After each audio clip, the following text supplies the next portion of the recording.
Complaint ಏನಾದ್ರು ಕೊಟ್ರಾ ಇಲ್ಲಿ local police station? ಈಗ ನಾನು ಗೃಹ ಮಂತ್ರಿಗಳು ಇದಕ್ಕೆ ಉತ್ತರ ಕೊಡಬೇಕು. ಗೃಹ ಮಂತ್ರಿಗಳು ಬಹಳ ಒಳ್ಳೆಯ ವ್ಯಕ್ತಿ, ಸಜ್ಜನರು. ಆದರೆ ಗೃಹ ಇಲಾಖೆ ಅವ್ರ ಕೈಯಲ್ಲಿಲ್ಲ. ಒಬ್ಬರು DYSP ಧರ್ಮೇಂದ್ರ ಅನ್ನೋರ ಕೈಯಲ್ಲಿದೆ ಗೃಹ ಇಲಾಖೆ. ಧರ್ಮೇಂದ್ರ ಅವರು ಏನು ಬರ್ಕೊಡ್ತಾರೆ ಅದೇ ಕೇಸು. ಧರ್ಮೇಂದ್ರ ಯಾರ ಮೇಲೆ ಯಾವ ಥರ ಸುಳ್ಳು ಕೇಸ್ ಬರ್ಕೊಡ್ತಾರೆ ಅದೇ ಕೇಸು. ಈಗ ಧರ್ಮೇಂದ್ರ ಈಗ ಒಂದು ಪೋಸ್ಕೋ ಕೇಸ್ ಹಾಕ್ಸೋದಕ್ಕೂ ಸಹ ಒಂದು ಕಂಪ್ಲೇಂಟ್ ಬರ್ಕೊಟ್ಟಿದ್ದಾರೆ ನನ್ನ ಮೇಲೆ. ಪೋಸ್ಕೋ ಕೇಸ್ ಹಾಕಿ ನನ್ನ ಜೈಲಿಗೆ ಕಳ್ಸೋದಕ್ಕೆ ಸಿದ್ಧತೆ ಮಾಡ್ಕೊಂಡಿದ್ದಾರೆ. ಅದಕ್ಕೆ ಈಗಾಗಲೇ ಸುಮಾರು 18 ವರ್ಷದೊಳಗಡೆ ಇರತಕ್ಕಂಥ ಹೆಣ್ಣು ಮಕ್ಕಳನ್ನ ಹುಡುಕ್ತಾ ಇದ್ದಾರೆ. ಅವರು ಸಿಕ್ಕಿದ ತಕ್ಷಣ ಒಂದು ಪೋಸ್ಕೋ ಕೇಸು ಹಾಕ್ತೀನಿ ಅಂತ ನನಗೆ ಆ ಲಾಯರ್ಗಳ ಮುಖಾಂತರ ಒಂದು ರೂಪದಲ್ಲಿ ಬಂದಂಥವ್ರು. ಅವ್ರು ಲಾಯರ್ಗಳು ಏನೋ ನನಗೆ ಗೊತ್ತಿಲ್ಲ, ಯಾಕಂದರೆ ಲಾಯರ್ಗಳು ಹಂಗೆಲ್ಲ ಹೇಳಲ್ಲ. ಬಹುಶಃ ಎಲ್ಲೋ ಕಪ್ಪು ಕೋಟ್ ಹಾಕಿ ಲಾಯರ್ಗಳ ರೂಪದಲ್ಲಿ ಬಂದು ನನಗೆ ಹೇಳಿದ್ದಾರೆ ಅಂತ ನನಗೆ ಅನ್ನಿಸ್ತಾ ಐತೆ. ಯಾಕಂದರೆ ಲಾಯರ್ ವೃತ್ತಿ ಮೇಲೆ ಗೌರವ ಇದೆ, ಲಾಯರ್ಗಳು ಹಂಗೆ ಹೇಳಲ್ಲ. ಇವ್ರು ಯಾರೋ ಬಂದು ಅವ್ರ ಕಡೆಯವರ ಬಂದು ಹೇಳಿರೋದು.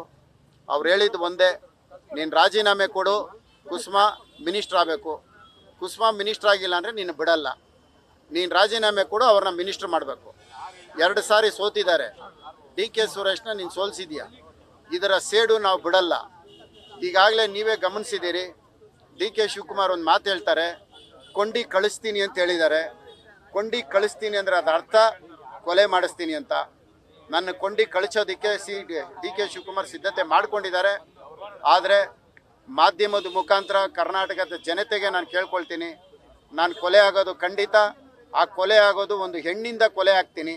ಆ ಹೆಣ್ಣು ಬೇರೆ ಯಾರೂ ಅಲ್ಲ, ದಿವಂಗತ ಪ್ರಾಮಾಣಿಕ ನಿಷ್ಠಾವಂತ ಒಂದು IAS ಆಫೀಸ್ ಆಗಿದ್ದಂತಹ IAS ಆಫೀಸರು DK ರವಿಯವರ ಪತ್ನಿ ಕುಸುಮಾರವರ ಒಂದು ರಾಜಕೀಯದ ಸ್ವಾರ್ಥಕ್ಕೆ ಇವರೆಲ್ಲರನ್ನು ಉಪಯೋಗಿಸ್ಕೊಂಡು ನನ್ನ ಕೊಲೆ ಮಾಡೋದಕ್ಕೆ ಈ ಸಂಚು ಮಾಡ್ತಾ ಇದ್ದಾರೆ.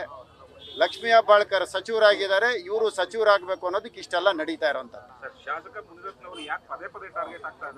ಶಾಸಕ ಮುನಿರತ್ನ ಯಾಕೆ ಆಗ್ತಾನೆ ಅಂದರೆ, ಶಾಸಕ ಮುನಿರತ್ನನ್ನ ಕ್ಷೇತ್ರ ಬಿಡಿಸೋದು ತುಂಬ ಸುಲಭ ಅಂದ್ಕೊಂಡು ಮಾಡ್ತಾ ಇದ್ದಾರೆ.